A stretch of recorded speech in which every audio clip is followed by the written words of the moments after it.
Outstanding. Good morning. Mind if I set this here? Right on. Appreciate it. Thanks for having me in here this morning. I really appreciate it. I've been coming in speaking to different units throughout the Guard for the last few years now, and I enjoy it every time. And it's different every time for me. Different units, going through different things. This is something that is near and dear to my heart. This topic is something I'm very passionate about because it's something that I went through personally. It's something that I've seen my Marines that I fought in Iraq with and my friends, my brothers and sisters go through, and some have won the battle, some have lost it. Just a couple months ago, a Marine that I fought in Iraq with, side by side, we fought and bled together, put a gun to his head and pulled the trigger a couple months ago. Nobody saw it coming. And I hate that phrase because you hear it every time. Man, we didn't even see it coming. We were actually working together, me and him and a few other of our Marines, to help another Marine who we knew was struggling, who was open about being suicidal, who was in and out of the VA hospital. And we were doing our best to help him, keep his spirits up, encourage him. And then one night when Jesse gets off the phone with him, he sets the phone down and grabs his gun, puts it to his head and pulls the trigger. That wasn't the one we thought we should be worried about. So this is very near and dear to me. I'm very passionate about this. So if it comes out of my voice sometimes, I do tend to get a little riled up about it. That's because this is something that I believe needs to stop. And I believe all of us believe needs to stop. I don't believe anybody thinks that this is something that should be happening. And so if there's some things that I can shine some light on today that can help you personally or help you help somebody else, then I walk out of here and I've done my job. So I served in the Marine Corps from 1999 to 2006. I deployed out to Iraq in 2003 with the 1st Marine Division and was part of the initial wave, the initial push into Baghdad. Was anybody out there during that time? Sometimes I get one or two there. 2009. 2009, okay. Right on. 2003, that was my only deployment out there. And when I've heard about other deployments and years later, I've understood that 2003 was a bit different. We didn't have a wire. We didn't have a green zone. We were constantly on the move. If we did stop in any one spot for any particular amount of time, we dug a hole and we slept in it, and then we moved on. 3.5 weeks from the border of Kuwait up into Baghdad for the Battle of Baghdad on April 8th. And during that time, I experienced everything that war has to offer, everything that it has to throw at you. And I came home with an abundance of guilt, shame, anger, anxiety, depression, things I didn't even know I was coming home with until I went to sleep and I woke up screaming. And I woke up thinking about all the things that I was going through.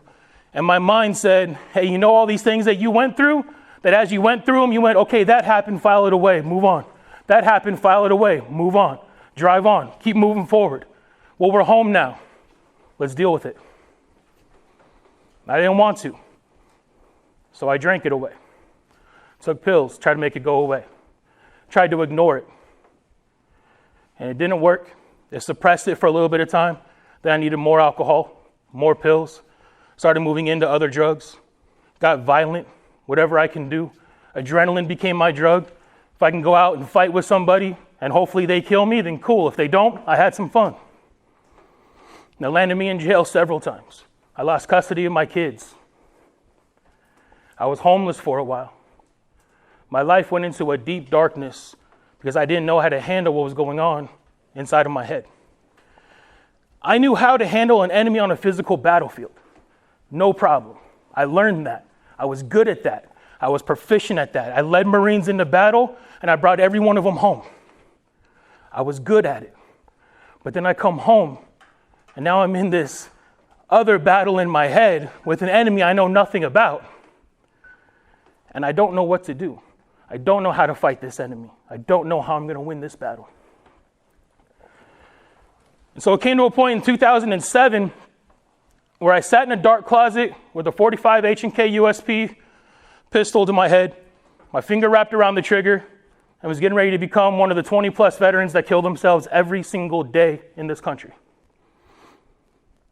And like 80% of the veterans who do kill themselves every day, I had the gun to my head and was ready to put a bullet through my mind because I couldn't stand what was going on up there anymore.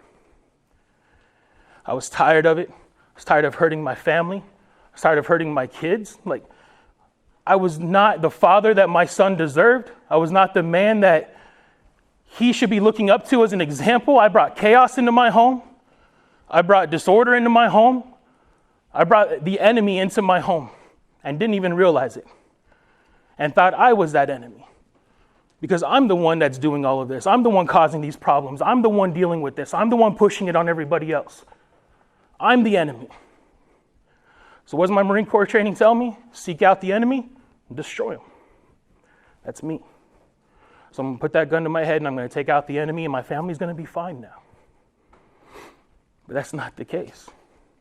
And as I sat there in that closet with my gun to my head, finger wrapped around the trigger, and I started pulling back on it, my 1.5-year-old son in the room next to me let out the loudest scream that I ever heard him scream before in my life. Divine intervention at its finest. And I let go of the trigger, I set the gun down, and for that brief moment, for just a second, I had a brief moment of clarity. And that moment told me that these are the facts. You are not the man that your son needs to look to for an example right now. You are not the father that he deserves. And you have no idea how you're going to win this battle. But the greatest fact is that if you pull that trigger, you kill all potential of ever becoming that man and that father that your son needs in his life. You end it right there. And you don't need to know how you're going to do this. You don't need to know how you're going to win this fight. You just have to know you have to, and you will. Because I started remembering again, wait, I'm a Marine. I may be out, but I'm a Marine. And I know that when there's a battle, I don't have to know every single piece of this battle plan. I just have to know that I'm going into this and I'm going to win. There is no retreat. There is no giving up. I will win. And I won't stop until I do. And so I put the gun down and I told myself, all right, one more day. I will go one more day and see what happens. Next day came around. All right, let's go one more. One more day. It just started becoming my thing. One more day. And the day after that and the day after that, it was one more day. And I started seeing something. I started opening my eyes to what was going on to me and to other veterans that I knew and other Marines that I knew. And I started seeing that this isn't adding up. This isn't right. I started getting angry about things that I wasn't angry about before because I was stuck in them. I started thinking, and it started frustrating me. Why is it that I went overseas, fought in battle, almost died? I had a rocket hit a wall in front of my face, blow up the wall, knock me back 10 feet, almost died in battle, made it home, and now I'm going to kill myself? I'm not going to give that to the enemy. I'm going to finish his job. No. And so I started getting upset. Why are our brothers and sisters out there? How do they have the audacity to come home from battle and then end it for the end? Do their job. They tried to do it. You made it home. You're good. Some of our brothers and sisters didn't. And you have the audacity to come home and finish the job on your own? I wanted to teleport to every single Marine, sailor, soldier, airman, and coastie that had a gun to their head and was ready to kill themselves and just slap him in the face, grab him by the collar of their shirt, and just say, stop! What are you doing? I couldn't take it anymore. This isn't making sense to me. And I realized that I may not be on a physical battlefield. I may not be in Iraq patrolling the streets right now. But I am on full out war with suicide. There is an enemy out there that is trying to take us out one by one, and you can't see him. But he's there. And he's got a whole unit with him, and he's coming for us. I started looking at the numbers. You know that every year we lose more military service members and veterans to suicide than we have lost to the war on terrorism since it started. We are killing ourselves at an exponential rate than what the enemy is able to do to us. We only make up 7% of this nation's population, but we account for 20% of the overall suicide rate. 1 in every 5 suicides in this country is one of us. Which tells me that in this room right now, statistically, there's a small handful of you that are seriously thinking about it, have a plan for it, and are trying to figure out what they're going to do and how they're going to go on to the next day. But you have to. One more day. Get to that next day. Because you never know what's going to happen the next day. And as I started moving forward, I started realizing, okay, if I'm in a battle, and I recognize that I'm at war with something, that I have an enemy in my life, then if I take the same knowledge that I had, that I applied on a physical battlefield, and I can apply that to this, then maybe I can find the same success. So I started thinking about what are some of the things that I went through in Iraq, what were some of the key points of my training that maybe I can take and apply to my life now, because as a grunt, you get out and it's very clear, they make it very well known to you, everything that you learned and everything that you became really good at in the Marine Corps doesn't mean crap out here. You don't get to take that training and then apply it to civilian life. It just doesn't work that way. You're not an engineer. You're not a admin. You're not fixing trucks. This doesn't transfer. But I figured out how to make it transfer. Because if I can become successful in my life and defeat this enemy that I'm fighting every day, then I can go and complete my dreams and my goals and live a wonderful, happy, joyful, successful life. And whatever it is that I choose to do. So one of the experiences that I went through out there that kept popping up into my head was on April 8th, 2003. This was the Battle of Baghdad. So the first time any of our units had crossed over into that city, the night before, if you guys saw it on the news, the whole city was being lit up by bombs. It was all on fire. Next morning, we crossed over the river, started off on a foot patrol through the city. And as we're on the foot patrol, we engaged small units here and there, small little pockets of resistance, a little bit of small arms fire, a couple of trucks driving by, shooting off RPGs and taking off. Nothing we can't handle, nothing that's hurting us, just nuisances. And then we get to a point at the end of our limit of advance, and we see this compound across the street, this walled-in compound, and it wasn't on our intel report. Nobody knew what this was.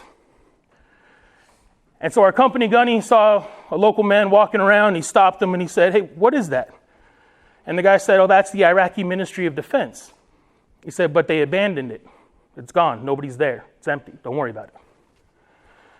He said, "Okay, we don't need to worry about it. Can you do me a favor? Can you go walk in there, grab a piece of paper from a desk and bring it out to me?" And the guy said, No, it's okay. And he walked off.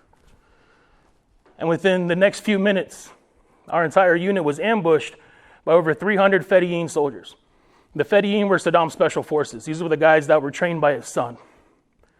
If you thought Saddam was crazy, he kept a leash on his son. But he let that leash off during the Iraqi freedom. So here we are being ambushed by these guys, 300 of them from every direction, urban battlefield, it's all over. We start taking casualties, we start getting overwhelmed, and our company commander, our platoon commander, does something that was just his training. He went to what he knew he should do in that moment. We were in battle, we were being overwhelmed by the enemy, we were taking casualties, so we got on the radio and he did what?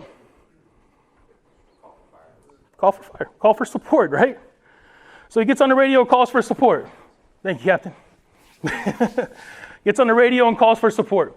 Calls for mortars, they're in their own battle a few blocks down the road, they can't help us. Calls for artillery, they're not approving the artillery into the urban environment at the time.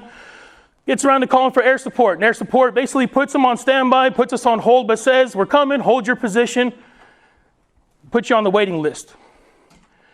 And the word that came down through our radios that I'll always remember is that air support is on its way, hold your position. And for some reason, those 3 words stuck with me. Hold your position. Help is on the way. And when we held our position, it wasn't put your rifles down and just kick back because air support's coming.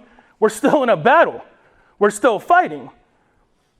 We know help's coming, but we have to keep fighting until it gets here, and then we can reassess once it's here. And so after a while, we finally hear it, the most beautiful sound you've ever heard in your life. A couple of jets fly over, drop a couple 1,000-pound bombs on this compound.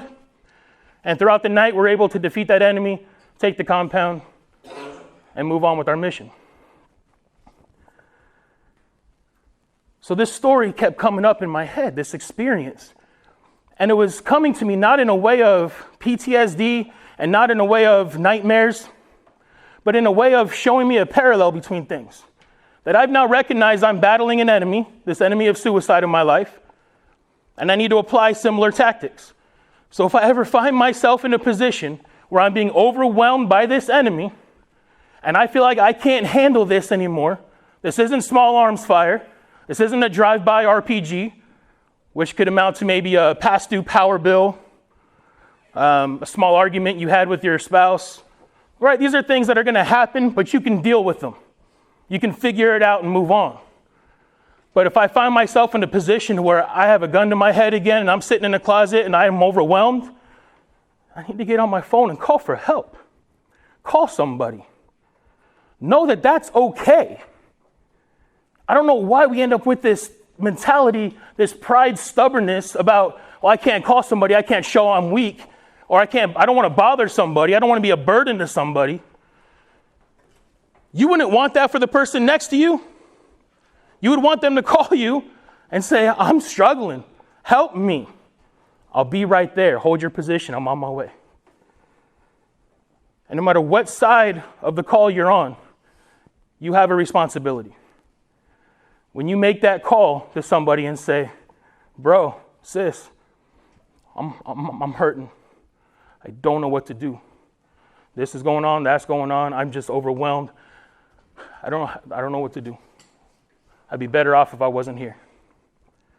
But you call somebody and you call for help. And when that person says, I'm on my way, or they do what they need to do to help you in that moment, your responsibility is to hold your position. Keep fighting that fight. Keep fighting. Keep going in that battle.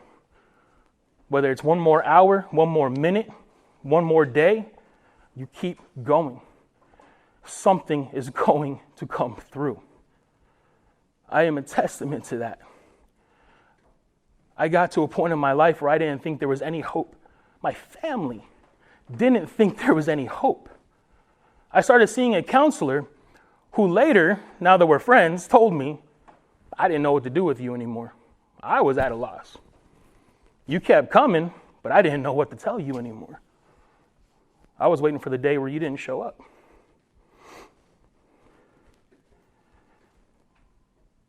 Today I live a life that is joyful, that is successful.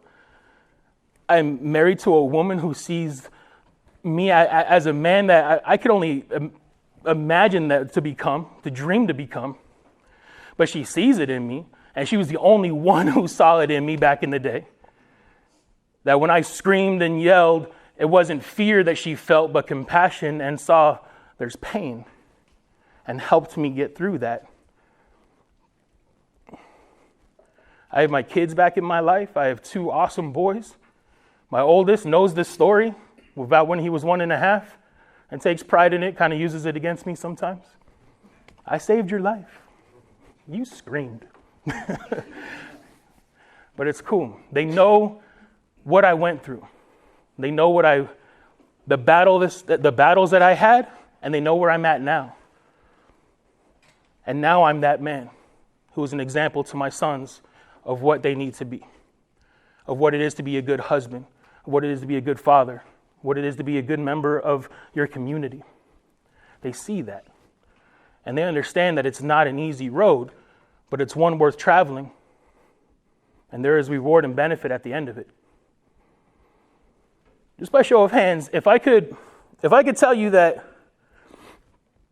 I could increase the size and duration and genuine authenticity of your smile, and increase the amount of tighter hugs you give and receive from your family, would anybody be interested in that in their life?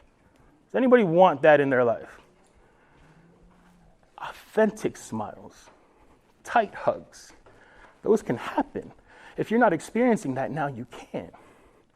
There will come a day when you realize, I haven't even thought about the trauma I went through. I haven't even thought about the wrong that was done to me that caused me to be angry and depressed all the time. I haven't even thought about those things anymore. I remember my wife told me that one day. She said, one day, the day's going to come where you're going to realize you're just happy. And I'm like, no, that's not going to happen. Every day I think about that rocket that hit the wall in front of me. Every day I see the bodies. Every day I smell the smells. Every day I hear the explosions and the screams. Every day I see it, hear it, smell it throughout the day, and it's magnified in my nightmares. How is one day going to come where I'm just going to be happy? And then we're sitting on the couch one day watching a movie, and I looked at her, and I was just like, I got mad for a moment. I said, I can't think of the last time it was that I thought about those things. I feel happy right now. And I was happily frustrated at her because she was right. And it was a great moment in my life because I realized it happened. I used to hate life. I used to go to bed every night hoping that I wouldn't wake up in the morning. I used to go through my day hoping something would happen to kill me. I wasn't going to do it on my own, but if something happened, cool. If I could just go to bed tonight and not wake up in the morning, that'd be fantastic. Because I don't want to be here anymore. I'm tired. And now my life is at a point where I want to be awake. I want to live this life. I can't stand it when my wife's so away from me at work or I'm doing something where she's not there. I'm like, I want her with me. Right? And it's not like a newlywed thing. We've been together for like 8 years now. Like I should be tired of her at some point, right? And I'm not. She's still around. We still genuinely like each other, which is cool. These things can happen. Understand that no matter what you've been through, no matter what you've gone through, no matter what's been done to you, you can get past that. And somebody's going to pop into your head right now when I say this. But there's going to have to be somebody in your life that you have to forgive. There's somebody in your life that you have to forgive. You don't have to go get coffee with them. You don't have to send them roses. They don't even have to know. Because when you forgive, it's not for their benefit. It's for you. But there's somebody in your life that has wronged you. Somebody in your life that has done something to you. They may not even know they did it, but you're holding on to it. And you got to forgive them. Whatever it takes, you have to forgive them. On top of that, there are people in your life and certain situations, certain habits, certain things you're engaged in on a daily basis that you're going to have to cut ties with and move on from. There are people in your life that are holding you back from moving on to getting to that area of success in your life. And you know who those people are. I've had to do it with friends. I've had to do it with family. But in order for you to get to that area, in order for you to move forward into that area of your life of joy and success, there's some of these things that you're going to have to cut ties with and move on from. There are certain habits you're going to have to break and move on from. I didn't want to stop drinking because I was convinced it was doing nothing bad to me. Every time I got arrested, every big fight I got into, every crazy thing I ever did, I was sober. So I used to use the excuse that when I drink, I'm fine. I should be drinking because I'm good.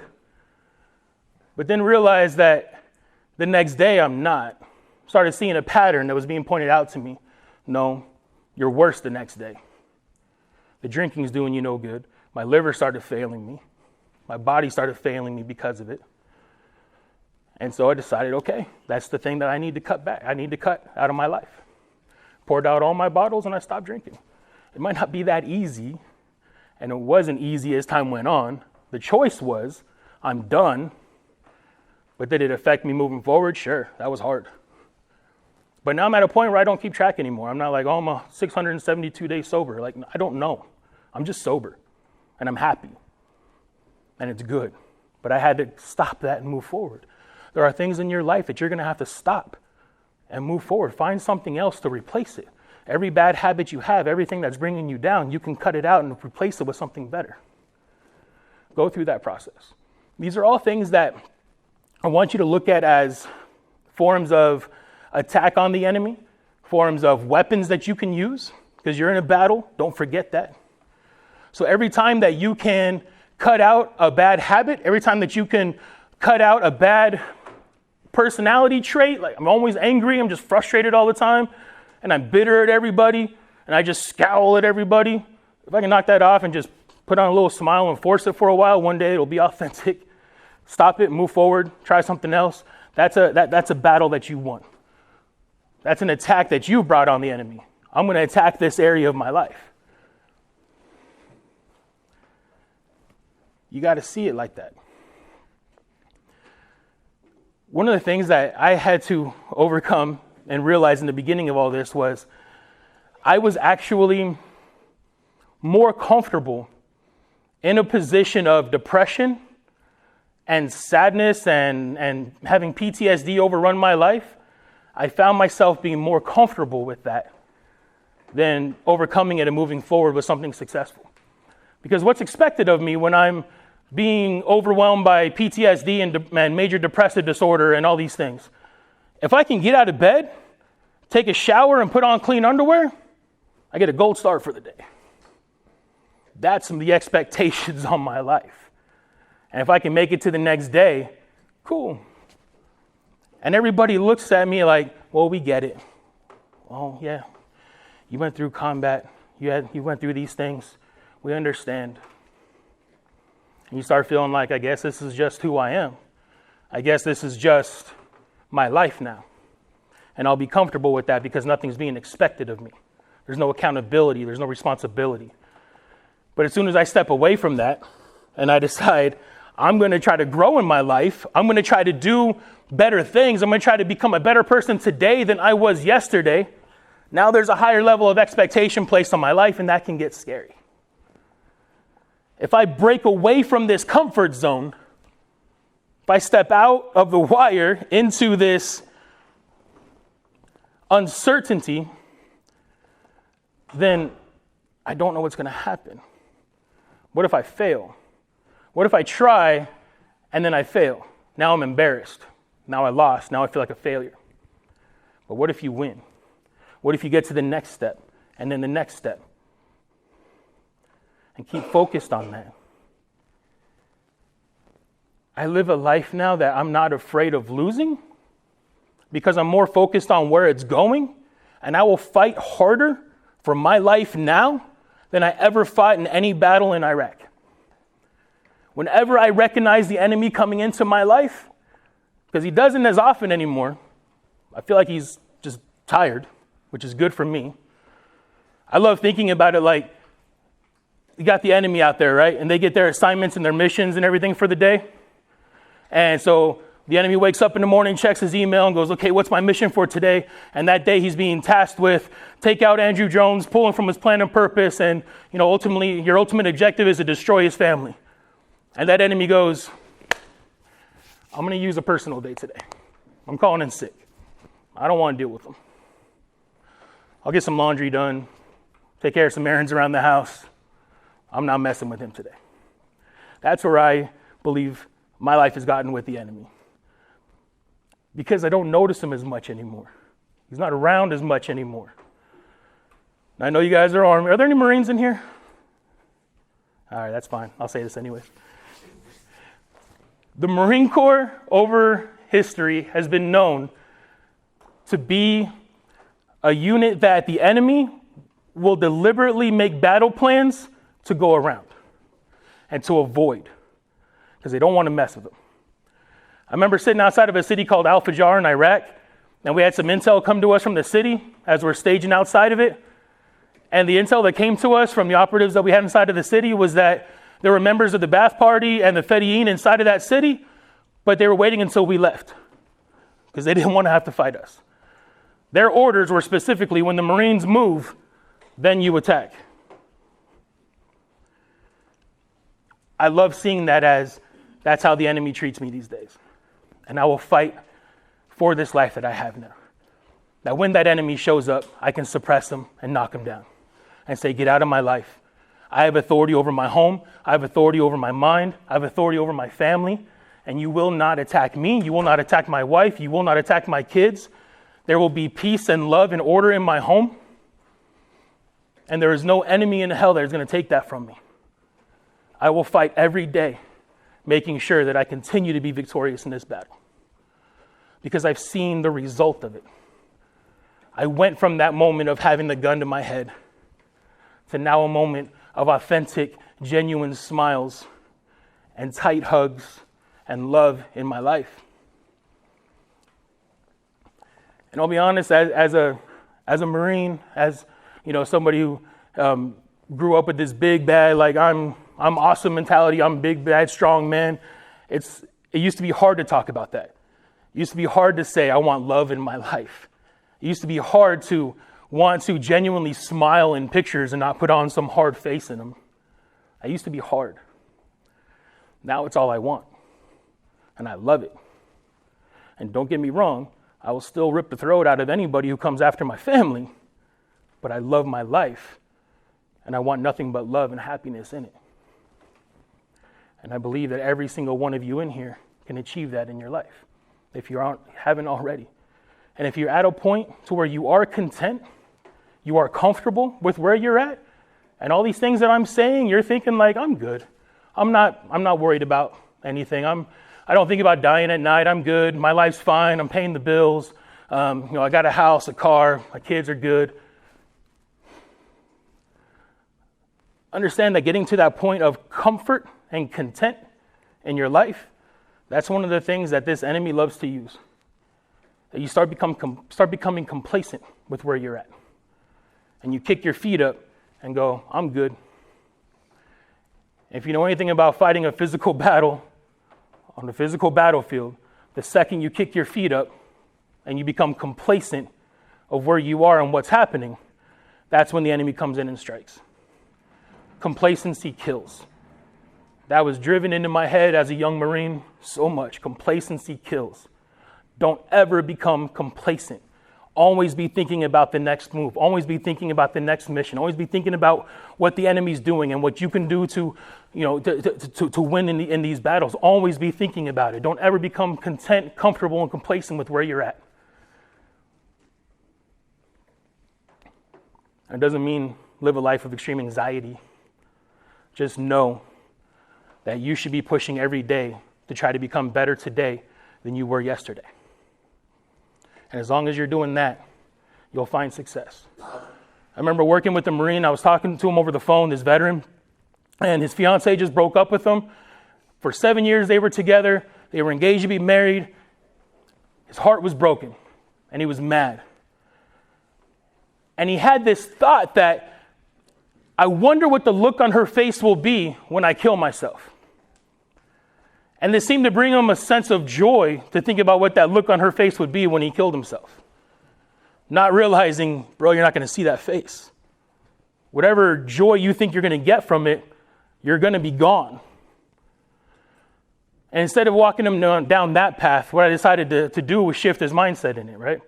So I said, all right, I hear what you're saying, bro, but hey, look at it this way. What if we went down a path of you becoming the absolute best version of yourself that you could be? What if you became super successful in life? And what if you achieved all these things in life that now she's going to miss out on because she's gone and she didn't want to be with you? And now you're the greatest person, the greatest version of you that you can be. What do you think the look on her face will be then? And then he pictured that, realized I'll see that look, and said, all right, let's do that. Cool, let's do that. And every day since then, he's been working on becoming a better version of himself than he was the previous day. And that's all it takes. No matter how long that process goes, commit to that process. And don't worry so much about what's down the road. Just commit to the process. Know that there's a process in this, and it's not easy. It is full of blood, sweat, and tears. Even if it's not a physical battle, there's still blood, sweat, and tears, I promise. And it's not easy, but it is well worth it. To get those bigger smiles, to get those tighter hugs. Keep pressing forward. And know that you are important. You do have a plan and purpose in this life. You are loved, whether you know it or not. If at any point you think in your head, nobody cares about me, nobody loves me, what am I even here for? I do. I care. This is my life. Now, this needs to stop. I care about every one of you so much. I love every one of you so much. And I want to see so much success in your guys' lives. And know that if you have so much happening in your life, you're being attacked by that enemy, and you're like, why me? Why am I being hit this hard? Because there is a huge plan and purpose over your life. And the enemy sees you as a threat. And just like on a physical battlefield, I carried a rocket launcher. Snipers look for me because I could do a lot of damage. There is a plan and purpose over your life where you're going to be able to do a lot of damage to this enemy and save a lot of lives, because this isn't just about you. Your battle, your thing that you're going through isn't just about you. Somebody's watching you. Somebody's thinking, if he can do it, I can do it. If she can do it, I can do it. It's not just about you. When I was in Iraq, it wasn't just about me. The government sent me there. The president sent me there. I had a mission and an objective. But as soon as rounds started going back and forth, I didn't care about any of that. It was about me and that Marine next to me. Let's go, man. We're in this together. We fight together, and we get out of this together. And for any of those Marines that didn't make it home, then my focus now is to live a life that's an example of a life worth living for them. Because now they don't have that opportunity to smile bigger and to hug tighter and to have a successful family. They gave that ultimate sacrifice. And now I'm home. And I'm going to make sure that I live a life that is in honor and remembrance of their sacrifice. And I will double the amount of success that I have. And I will double the amount of hugs that I get and give. And I will double the size and duration of my smiles, because he can't anymore. So know that there's purpose in every moment of your life. You are loved. You are strong. You are powerful. And there's an enemy out there who is scared out of his mind to see you succeed. So think about that enemy and how you're going to destroy him every day. And just keep pressing forward. Anybody have any questions or comments or anything? Or want to share anything? I think your passion and honesty really, a room full of recruiters have everybody off their cell phones and off their devices.